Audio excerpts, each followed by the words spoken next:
After picking Adou Thiero with the 36th overall pick in the 2025 NBA draft, the Lakers have also added 4 undrafted free agents to their roster for the Las Vegas Summer League here coming up in a couple of weeks. We'll break down all 4 of those guys here on today's show, but before we do that, be sure to hit that subscribe button because when the Lakers make a move, we'll have you covered right here. The Lakers are going to be pretty active here in 2025 NBA free agency, whether it's a trade, whether it's a signing. We will have you covered right here on the channel. Hit that sub button. It's youtube.com/LakersTV. So the Lakers 4 undrafted free agents that they have signed so far. Eric Dixon, the wing from Villanova. RJ Davis, the guard from North Carolina. Augustas Marciulionis, I know I butchered that one. And then Arthur Kaluma, the forward out of Texas. We'll talk about all 4 of these, but let's start with Eric Dixon, who is a very intriguing prospect for the Los Angeles Lakers. He was a big-time scorer for the Villanova Wildcats last season,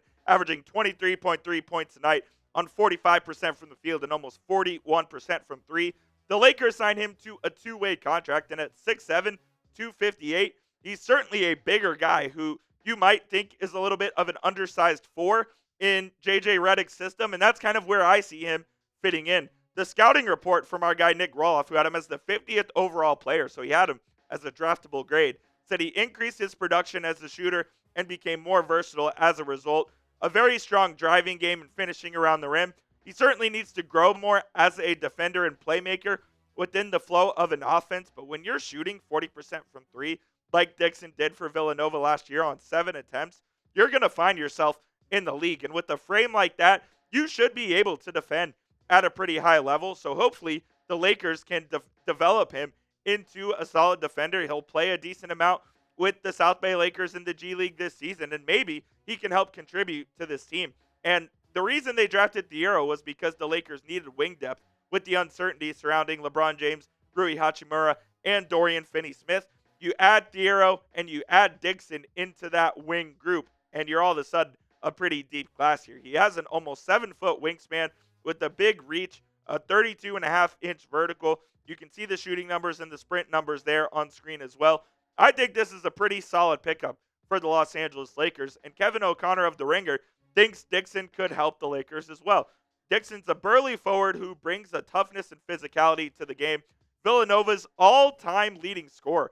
How about that? The all-time leading scorer for such a storied program as Villanova is pretty crazy. He showed versatile scoring skills, but in the NBA, his lack of athleticism will put a limit on the type of usage he can receive. So he's not the biggest athlete in the world, but Dixon could be someone that can give you scoring spurts, and that's maybe what the Lakers are looking for when they signed him to a 2-way contract. Let me know down there in the comment section. He signed to a 2-way deal, which means he can play a maximum of 50 games for the Lakers this year, or be active for 50 games. Will Eric Dixon play 30 games for the Lakers this season? If you think it'll be over, type O. If you think it'll be under, type U. Let me know down there in the comment section. You may have heard of this guy before, RJ Davis, the guard out of North Carolina. Davis was a 5-year player for the Tar Heels at UNC, and man, can he absolutely play. When you're looking at guys like this as well, you're looking for guys who are experienced, who know how to play basketball, who can step right in, and who can maybe contribute to your team right away. RJ Davis last year averaged 17 points, 3.5 assists. Didn't shoot it that well from 3, pretty average, about 35.5% from there. He's a little undersized at 6 foot, 180, but he has the heart of an absolute lion, and he's a guy who's an absolute competitor and can do it both. Do it on the offensive and defensive end of the court. His scouting report, he is an athletic combo guard, can hit shots off the dribble and create for himself. He is a little bit undersized, but can defend well for his 6 foot, 180 frame. He can also get super hot as a shooter, but when he's cold, he's really cold because he starts forcing it and has an iffy shot selection as well. Played a bunch for North Carolina last season, 34 minutes a night. You can see the numbers on screen right there. Davis was undrafted mainly because of his frame and because of his streaky shooting ability. Look, when you're 6 foot, 180, chances are you're not going to go very high in a draft, and that's why he didn't go in the 59 picks in the NBA draft this year. What I do know about RJ Davis, though, is he's a competitive badass, and he's going to put it out, everything out there on the floor every single night. I'll be very excited to see RJ Davis play next to Bronny James and Eric Dixon alongside Adou Thiero in the Summer League this year. Going to be a really fun Summer League team for the Lakers. I can tell you that right now. Before we get into the other two guys the Lakers signed, please be sure to go get this t-shirt combo right now. When you go to chatsports.com/Lakers combo, you can get both of these t-shirts, the short sleeve purple one and the long sleeve charcoal gray one right there for 40% off. Fanatics has you hooked up when you go to chatsports.com/Lakers combo. That link will be in the comments and the description of today's show. Shout out to Fanatics for sponsoring this episode of the Lakers Report. All right, let's try it again. Augustas Marciulionis. That's pretty close. Augustas, the guard out of St. Mary's via Lithuania. He signed an Exhibit 10 deal with the Lakers as well. A little bit of a bigger guard at 6'4", 200. He averaged 14 points and 6 assists on 34.7% from three for the Gales last season. And he's a little bit more of a truer point guard, averaging almost 6 assists a night.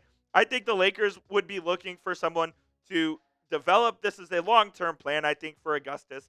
Either he stays in the G League or he'll end up going overseas and having a long career over there. Either way, I do think guys like him can certainly be professional basketball players. It's just a matter of whether he can pick up the pace and intensity of the NBA. I'm not sure Augustas can really do that, so he may be on the outside looking in for the Lakers this season. But like I said, this Lakers Summer League team is going to be an absolute treat to watch, and I frankly can't wait to see it.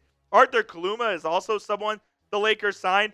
He played for Creighton. He played for Kansas State, played his final season of college basketball at Texas with the Longhorns out of Glendale, Arizona. Kaluma was a little bit of a disappointment for the Longhorns last year as he dealt with some injuries. Once he played, though, he played a bunch at almost 30 minutes a night. He did shoot it pretty well from three, though. At almost 36%. He played a lot of four for the Longhorns last year, but at 6'7", 225, that's pretty much your prototypical three, so he would be a pretty undersized four if he did end up playing for the Lakers. And I don't hate him because I think his outside shooting ability, his ability to put it on the floor and kind of do everything on the offensive end would be a plus for the Lakers to have. Kaluma isn't someone that's going to lock anybody down defensively. I think as a three especially, he would have trouble staying in front of them as he's not the most, he doesn't have the best lateral movement. But I do think Kaluma could be a fun G League player for the Lakers to stash and maybe sign him to a two-way deal if he plays really well here in the Summer League. So that's the four guys the Lakers signed for their 2025 UDFA class. I'm sure more to come, but these are the first four that they signed. So grade the UDFA class for me so far. A, B, C, D, or F down in the comment section. Eric Dixon is the guy who I really think could make an impact for the Lakers, whether it be this season or down the road. He's Villanova's all-time leading scorer, and when you have a scoring ability like that, usually teams will find a way to get you on the court. Same with RJ Davis. I think Davis, like I said, a little bit undersized, but he's someone that has the heart of a lion, could play as a backup point guard in this league maybe.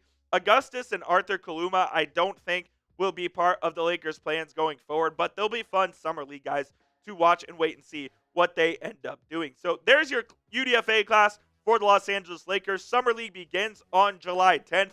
The Lakers open up the Summer League against Cooper Flagg and the Dallas Mavericks, so that'll be a super fun one. We'll have you up to date with everything regarding the Los Angeles Lakers here as 2025 NBA free agency begins on Monday. So stay tuned to the channel, and we'll see you guys soon.